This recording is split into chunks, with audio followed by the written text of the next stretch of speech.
Oi galera, tudo bom? Voltamos para mais uma aula de Geografia Urbana. Aqui é a professora Mirelle e hoje nós vamos falar sobre rede urbana e hierarquia urbana. Então, vamos começar conceituando o que é uma rede urbana, que é um sistema de cidades que se interligam por meio de transportes e telecomunicações. Claro, existem várias cidades e essas cidades elas não são completamente isoladas umas das outras. Dessa forma, o que vai permitir que essas cidades se conectem é justamente o fluxo que existe entre elas, que pode ser um fluxo de pessoas, mercadorias, informações e capitais. Seguindo essa lógica, países centrais vão possuir redes urbanas muito mais densas, porque esses países possuem uma infraestrutura que vai permitir uma conexão muito maior entre os espaços urbanos, o que vai fazer com que esses países sejam marcados por processos de industrialização e de urbanização mais intensos. Esses processos vão favorecer a ocorrência de uma economia diversificada e essa economia diversificada vai ser fortalecida, por sua vez, por um mercado interno forte, robusto, devido ao elevado poder de consumo da população. Já nos países em desenvolvimento, que são países mais periféricos do sistema capitalista, a industrialização vai ser menos intensa, a urbanização também, as redes elas vão ser mais desarticuladas porque os sistemas de transporte e de telecomunicações não vão ser tão desenvolvidos.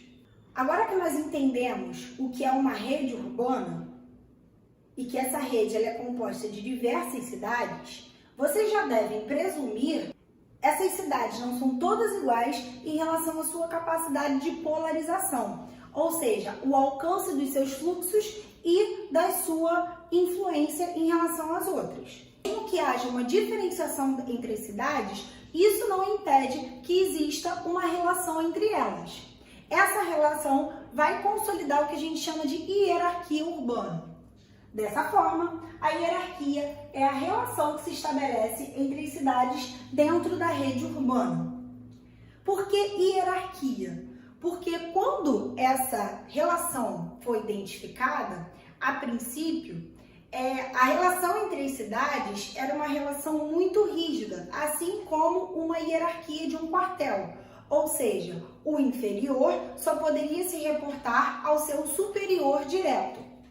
Se a gente for levar essa ideia para a hierarquia tradicional, que ocorre até basicamente a década de 70, até a terceira revolução técnico-científica e informacional, nós vamos ver que existiam metrópoles nacionais, que eram o máximo, eram as mais desenvolvidas, porque elas tinham capacidade de polarizar todo o território de um país, metrópoles regionais, cuja cidade-mãe ou município-núcleo tinha capacidade de polarizar uma porção específica do espaço, do território, centros regionais que tinham uma capacidade de polarização menor, já que eles não conseguiam se consolidar como metrópole, centro local e vila, que seria a menor unidade.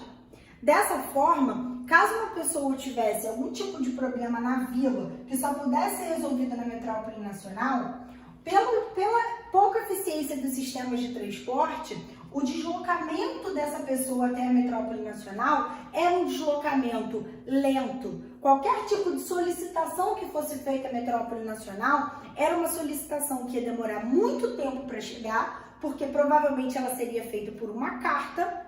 E aí, a carta, por ser física, ela precisa se deslocar materialmente. Esse deslocamento, ele era moroso. Depois que ela chegasse, a solução deveria ser tomada e só então essa resposta voltaria. Dependendo do problema, gente, se fosse, por exemplo, um problema de saúde, isso inclusive poderia custar a vida de uma pessoa. Assim, essa hierarquia tradicional, ela é lenta, burocrática e depois da década de 1970, quando ocorre a terceira revolução técnico-científica e informacional, nós observamos como consequência um avanço, ou seja, uma aceleração associada a uma redução dos custos dos sistemas de transporte e telecomunicação. Isso significa que os fluxos, numa escala mundial, eles ficam mais intensos. E aí, as redes urbanas, elas deixam de ficar restritas à dimensão do território nacional. E nós passamos a poder falar, inclusive, de redes mundiais. Quais vão ser os nós dessas redes mundiais? A gente pensa numa rede de vôlei. O nó da rede é a cidade. A linha é o fluxo. Quem seriam os nós dessas redes? As cidades globais, que são cidades que têm capacidade de polarizar o mundo inteiro, como, por exemplo, Nova York e Londres, que são as mais emblemáticas quando a gente pensa no exemplo de cidade global. Assim, a hierarquia ela vai sofrer uma transformação. Com o surgimento da internet, para fazer uma solicitação, você não precisa necessariamente agora mandar uma carta. Você pode mandar um e-mail, agora você pode mandar um WhatsApp. Isso favorece o deslocamento muito mais rápido e intenso das informações. Esse esquema aqui, ele leva em consideração, como topo dele, a intermetrópole nacional. Mas existem alguns que levam em consideração que o topo desse esquema não é mais a metrópole nacional, e sim a metrópole global.